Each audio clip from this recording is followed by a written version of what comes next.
Okay, hello and welcome to Branch Plays Pokemon Black. This game came out in 2011, late 2010 if you were in Japan, and, well, I'm just going to get right on into it. So, pretty much, I'm going to be playing this as a hardcore Nuzlocke, so I'm going to be using set battle style, and not being able to heal in battle. If I have a Pokemon that has a move like Absorb or something, I'm allowed to heal with those, obviously, but I can't just, like, use a full restore to heal in the middle of the battle. But other than that, this is pretty much a regular playthrough, nothing is randomised. There is one notable change, however. Basically, so pretty much, if you were playing this on regular DS hardware, that is exactly where you'd be at with this. The only difference is every trainer in the game is boosted up significantly. I've boosted the levels of every opposing trainer in the game by 20%. So, for example, the second gym leader, their ace is normally level 20, so in this playthrough it'll be level 22. In addition to that, I do have another kind of rule that I'm adding specifically for the Nuzlocke part, which is, if I lose a Pokemon, I don't lose that Pokemon alone. So, pretty much, in this playthrough, if a Pokemon dies, it will take with it every other Pokemon that I have of that primary typing. So let's say I have a Lillipup, and I manage to keep it alive for the entire game. I get to have a Stoutland, and then I lose it against the 8th gym leader. But I had like a Watchog, a Dielling, and a Tranquill in the box. All three of those also go with the Stoutland. Okay, so now we can pick our starter Pokemon. So, this being Generation 5, we have the choices between Snivy, Tepig, and Oshawott. And honestly, I'm kind of torn on which one I want. I'll be honest, I don't want Snivy, because pretty much, well, it doesn't get Contrary in this game without the Dream World, and I don't think that's even, like, feasible anymore. So, that's Snivy out. Tepig is really good. Like, Tepig is genuinely fantastic. I think it's normally probably the best one for this game. But I'm going to go with Oshawott, I think. And, well, with that, we can add Oshawott to the team. 10 out of 10. That's our first little Pokemon added to the team. And I forgot to put the battle style on set, but that doesn't matter because we're not going to be fighting anyone who has 2 Pokemon for a little while. Like, I don't think we'll be doing that until actually the second rival battle with Bianca, so that's not too bad. So basically, we pick it. So this is actually now that I think about it, this is the first time when you get a rival who will actively pick.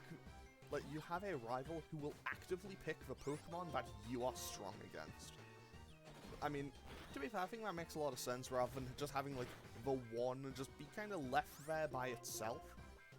Okay, so, oh, we also got the rare chance of getting a female starter Pokemon, because for some reason every starter Pokemon has a gender split of 87.5 male to 12.5 female. I don't know why, and I'm very glad the game went for Tail Whip there, because that would have been pretty embarrassing if we'd lost the first battle in the game. But you know what?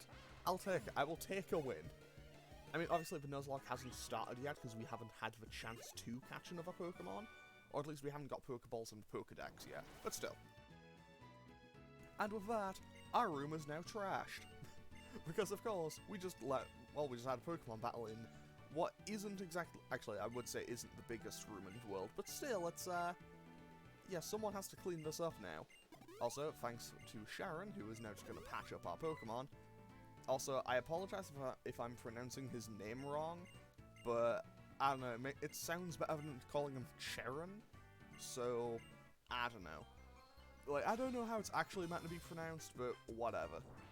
Okay, so obviously, our rival, basically Bianca and Sharon act as your friendly rivals in this game, and Sharon does pick the starter that you are weak against. So he's going to have Snivy, and then later it'll evolve it to Servine and then Serperior. Because, well, that's just how that evolution line works, and things aren't randomized. And I got a crit, so that is wonderful. And also, now that I think about it, the fact that I've given The fact that I've given like all the other trainers a level boost actually kind of works in my favor here, because pretty much the way Gen 5's EXP gains work is if you're lower level, you get more experience for being a higher level Pokemon. So yeah, that's pretty good. And we got Water Gun right off the bat, so that is very nice. I also do really like how Sharon basically accepts to fight you here, because it's just like, well, the room isn't going to get any more trashed, so you know what, fine, let's do it. Also, you may note, the room is trashed, but the Nintendo Wii, pristine. The product placement stays. Fun fact, when you come to this, like when you get back here in Black and White 2, because obviously you're playing as a different character, if you look in the bin, you find a King's Rock. Anyway, so now we can just go downstairs and talk to our mum, who is basically, you know, getting an apology from our friends, who basically just trashed our room for a Pokemon battle. And now, we're basically just pointing them in the direction of like, hey, go find Professor Juniper, you should go talk to the professor, because, you know, they're kind of a big deal, and also they, you know, give them their words, and also if they give you your Pokemon, you should probably go thank them for that. And anyway, so now we basically get our little, okay, we get healed, and now we get the cross transceiver. I do appreciate how they specifically note how it's meant to be pronounced, because otherwise I would call it the X transceiver for the entire game, and honestly, I still kind of want to, because I think it sounds cooler that way. Okay, so we can go and talk to... Also, if we were playing the game at night, those would be Woobats flying off and not Pidove. So we can go and talk to Sharon, but before we go anywhere else, we have to go and talk to Bianca, who has quickly headed on home to tell her parents. No, 1,000 times no. But I'm a good trainer who got a Pokemon and everything. I can totally go on an adventure. So Bianca now just quickly leaves. It's okay, it's fine. I'll be waiting for you in front of the lab, okay? So now if we talk to her dad, he's just like, what nonsense is this? How could my daughter, who knows nothing about the world, be going on a journey with Pokemon?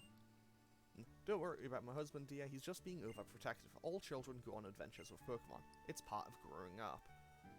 Also, it may be important to note that the protagonists of Black and White 1, I don't know about the ones in Black and White 2, but I know the ones for Black and White 1 are significantly older than the previous protagonists. I think they're like 15 or 16 in this game. I think it's also...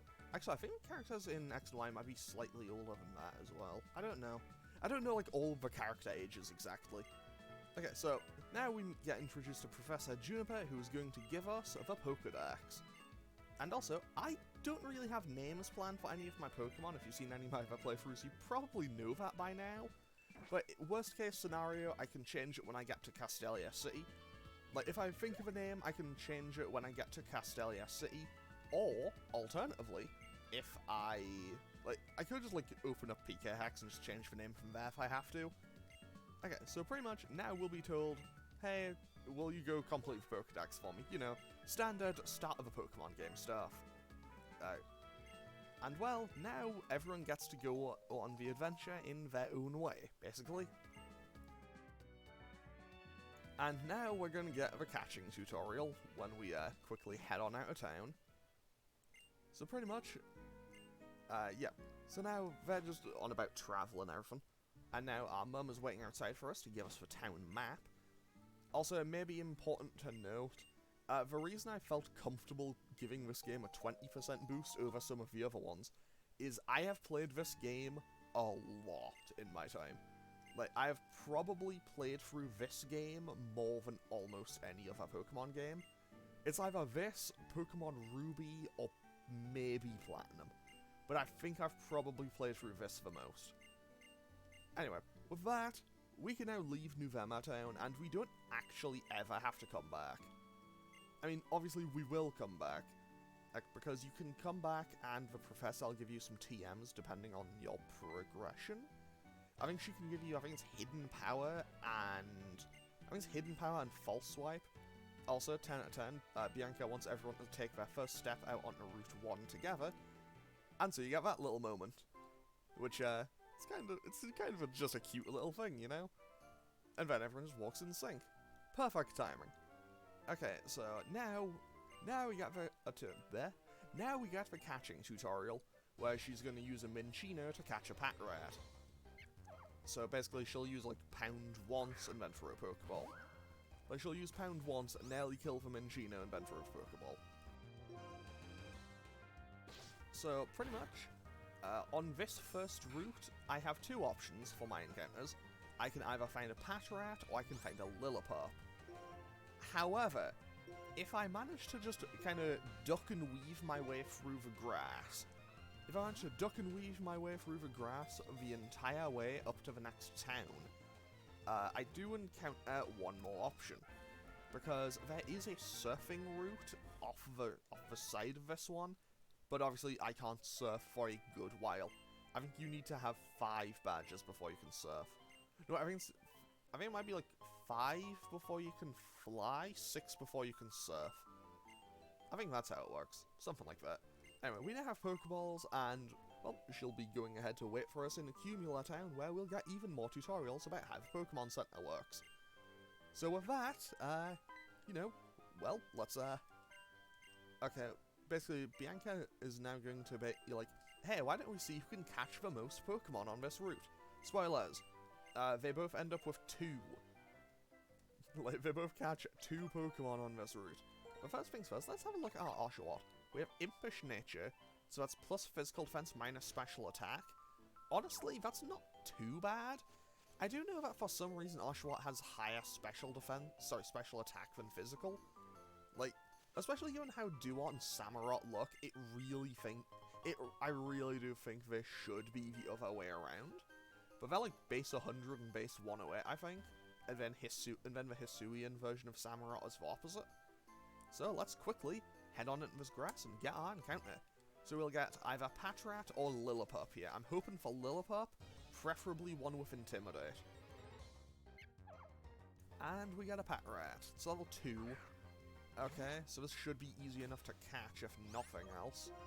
So let's just throw the ball at it, because this should be a very simple catch. You know, it's basically your equivalent. And also, on top of that, this is also one of the very few Pokemon I have a name for, because it's just like, well, it's a Scout Pokemon, I'll just call it Scout. Why? It's simple, it's easy, and also, it's one that I'll remember, and also, this Pokemon's probably going to be going in the box very quickly, so it doesn't actually even matter. But you know what? For now, just for now, it's there. So just for now, let's quickly add it to there. Also, for the layout for this episode, I basically had to take a guess as to where things would be.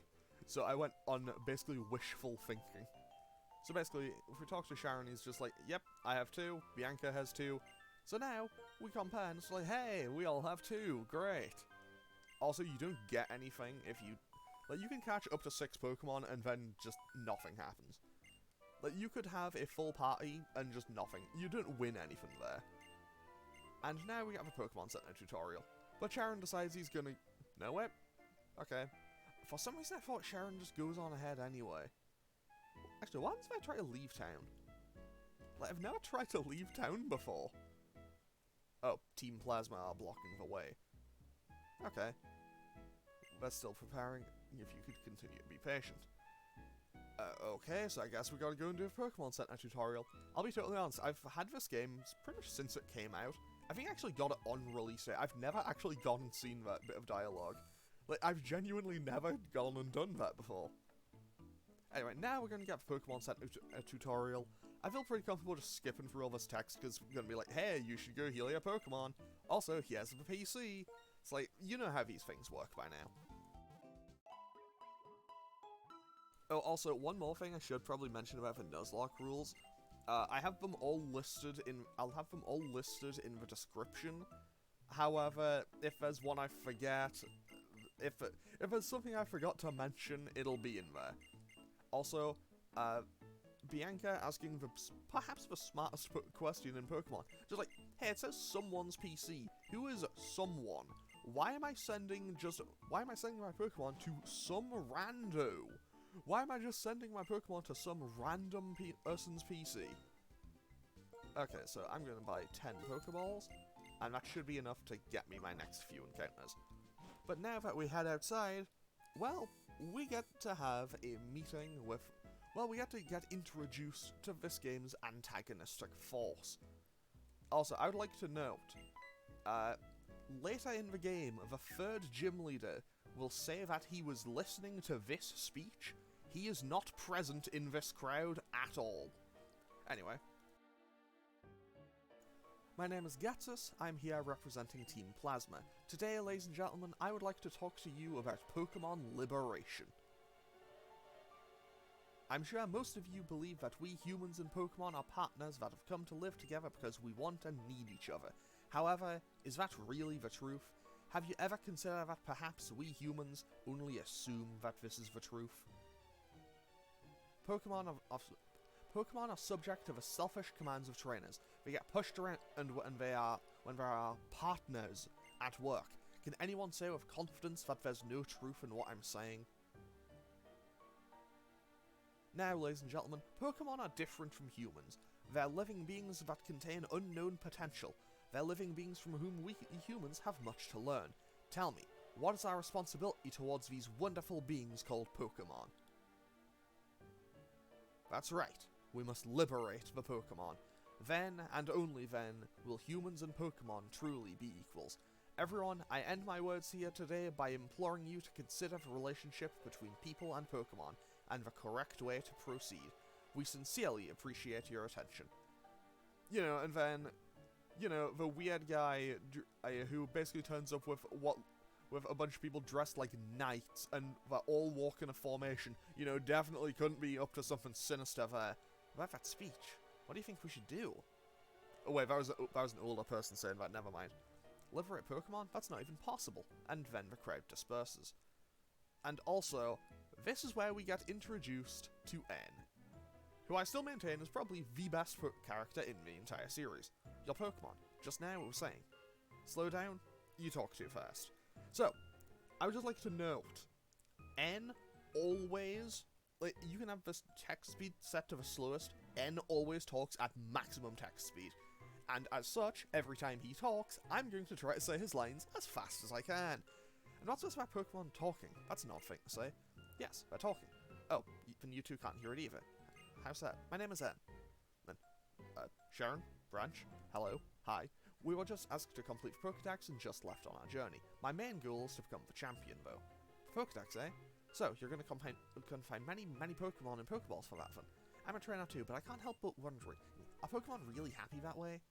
Well, Branch is it? Let me hear your Pokemon's voice again. And now we battle N for the first time. I say the first time because we'll be fighting him about as frequently as any of our other rivals. Honestly, I still kind of go back and forth 50-50 on if I count N as like a rival or not. But anyway, he leads, well, I say he leads with a Purloin. He only has a Purloin at this exact moment in time anyway. And also, a fun thing about N is pretty much, he will never challenge you with the same Pokemon twice. He will always have Pokemon from the area you were just in, which I think is really cool. Or at least the nearby area, which I always thought was a really cool and interesting little detail. Because, like, given his character, like, I don't think there's anything that ever states it, but I think it's basically like he catches the Pokemon in the area, uses them, then probably just releases them back into the wild. Which, if anything, makes him a ridiculously talented trainer. Okay, so, we get another level. Oshawott goes up to level 8. Nearly up to level 9. You're not expected to hear Pokemon say such things. But we won't get to know what that is until much later in the game. As long as Pokemon are confined in Pokeballs, Pokemon will never become perfect beings. I have to change the world for Pokemon because they're my friends. And with that, N leaves for a little bit.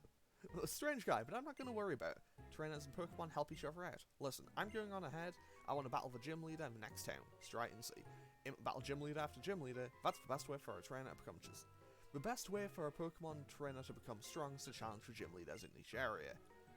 And so, well, with that, we won't be seeing Sharon until the next town over. We won't be seeing N until like 2 towns over. And, well, we have another encounter again, and I'm hoping it's Lillipup. basically, on this next route, I could get either Lillipup or Purloin, and I would definitely rather have Lillipup because the potential to get Intimidate is really helpful. You know, because Intimidate is just ridiculously good as an ability. Also, these little things, and also the, like, status screen, they'll give away when I'm recording this series, because I'll probably record this over, like, a week or two. And also, the cross-transceiver now rings, and basically, it's our mum who would normally be delivering our... Like, she would normally give us the running shoes now, but basically I just had them already. Because I pretty much just ticked the little box when I was messing with the levels. That's basically just like, yep, running shoes, always on. And I can run inside. You know, just for my own general convenience. Okay, enjoy your trip. And so, now we get to go out on this route. I always think this girl is a trainer, but no, she basically just says, hey, if you make eye contact with a trainer, you gotta fight them. Okay, so let's grab this. This is a potion. And further on down this route, there is another thing where you can get, I think it's a potion and a Pokeball. And we do find a Lillipup. This is very good for me. Now, I don't know what nature it is, though. And that is a question all unto itself. Because depending on whether it has, I think it's Vital Spirit or Pickup, that'll determine what ability it'll have when it evolves. Because when it becomes Herdier and later Stoutland, like basically as Lillipup, it has Pickup or Vital Spirit, but when it evolves into Herdier and then it keeps it as Stoutland, it'll have either Intimidate or I think it's Sand Rush. So obviously, I would quite like to have Intimidate, because to be totally honest, I don't see myself getting much benefit out of a Sandstorm team. On plus side, 10 out of 10, we caught Lillipup, let's go. Okay, so, first things first, I'm going to probably just run back and heal Lillipup, because I like having Lillipup on the team, and I would like it to not die super early. But let's have a quick look at our newly acquired Pokemon. Sassy Nature isn't the best, and it's Vital Spirit. This is actually the worst case scenario for this. So, what I'm actually going to do is, I guess I'll just move forward for now. Oh, wait, I forgot to note my level caps. For now, my level cap is level 15. I've basically went with... Like, I basically worked on the logic of... like, I've boosted the opposing trainers' levels by 20%. I forgot to heal after the end fight. Basically, though, I've boosted the opposing trainers' levels by 20%. So I decided that my level caps would be the gym leader's ace plus 10%. I don't know if that's going to be too much early or not enough late, but, well, I've done it now. But I've set it there for now, and I'm hoping it'll be okay. So for now, I think our level caps will be something like... I think I actually have them in the description. It'll be something like 15, 22, 26, 29 for the first four, I think. However, I do have another rule that I'll be adding later on in the game, but I will explain that when I get to it. You know, assuming I manage to make it far enough that I would be introducing it. Because because that is a bonus rule. Well, that's basically just there as a kind of safety precaution, and also I think it kind of fits. I also think it just kind of fits in a Pokemon game. Yeah, I'll be adding that roughly around about halfway through the game. So, yeah, stay tuned for that. And I'm going to try to make it to Striaton City before I end off today's episode. And I also forgot to add Lillipup to the layout. In case you couldn't tell, yes, I absolutely planned for Lillipup to be my Route 1 encounter, but no, we got Patrat on Route 1, and then we got a Vital Spirit Lillipup on Route 2. So basically, I've had the worst possible start. And that is a level 7 Patrat. Also, I don't know if it's meant to be called Patrat or Patrat, but either way. Okay, so I think there's 2 more trainers on this route. Also, I could have had a Purloin here. Purloin would have actually been a kind of nice encounter, because Lipard becomes fairly frequent in a couple of later routes. And I'll be totally honest, I don't really care much for Lipard. I think this girl battles you. Yes, she does. And this girl has a Lillipup, I believe. I think. No, she has a Purloin, okay. Okay, that's level 8. So, basically, we run back. This is basically just a run back of the battle we had with N. But let's go for Tackle and see how much it does in comparison. Okay, so that did roughly about a third, I'd say. Okay, goes for Growl. I would say I predicted that, but I really didn't. But Water Gun should do enough. Okay, with a crit, it definitely does. And we go up to level 10. So that isn't too bad. Oh, also, Oshawott evolves at level, I think it's like 17? For some, like, I know, like, I got very used to starter Pokemon evolving at level 16. But, like, as time's gone on, there have been some that evolve at just different levels. I've seen them as early as, I think, 14, and as late as 22, I think. No, wait, what am I talking about? No, Grottle's like level 18, right? No, wait. No, I think Grottle is level 22. Okay, don't mind me. I'm rambling to myself at this point. This is something I will look up in between episodes, and I'll probably just put, like, a little note on screen to justify my ramblings to myself, because I'm certain that you don't have Grottle for very long. Anyway, before we head on up to Striaton City, I am going to run down here and pick up this Pokeball and this potion. I'm pretty good at remembering what the things are on this route. Because, well, honestly, just in general, I remember a lot of stuff about this game. For example, there's a cut tree that you can use on the on the west side of this, actually. Like, on the far left of this route, there is a cut tree, which basically acts as a mirror to the bit we were just at, because beyond this tree, you pick up a Super Potion and a Great Ball. And now my question becomes, do I heal? Because I'm only 3 HP short, I think I'm okay. So let's go up here, because now we have our second battle with Bianca, who obviously is a little bit of a problem sometimes. Also, where did she just come from? Because on the other side, on the side she just came from is the cut tree and a ledge. So either she climbed up that ledge or came from behind that tree. Like, that makes no sense. Okay, so she leads with her Lillipup, because basically Bianca will get the Lillipup line, and later on, Sharon will get the Purloin line. Like, I still remember what their, like, endgame teams are, so I should be okay. Also, 10 out of 10, I love being able to blast through things with Water Gun. Honestly, getting stab moves super early is very welcome. I'm glad that in the later games they actually just gave you it super early, and I still forgot to turn set battle style on. So I will be doing that directly after this battle. Not that it made any difference, I was just going to be going through with Oshawott anyway. And also, in between episodes, I'm probably going to have to do a bit of grinding to catch the other Pokemon up. And hopefully not lose any of them. Because Oshawott has done all of the work in this episode. Okay, gonna work hard on training my Pokemon so we won't lose anymore. Okay, bye. And with that, Bianca leaves. But now we arrive in Striaton City. So first things first, I want to talk to this guy because they'll give me a Dusk Ball.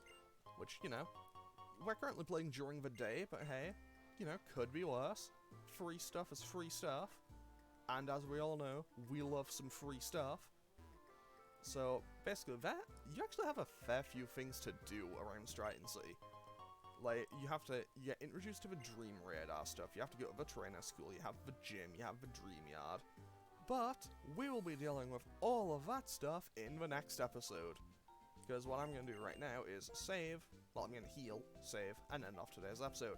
So, basically, what I'm going to do now is, well, exactly what I just said I was going to do. So, that will be the end of today's episode here.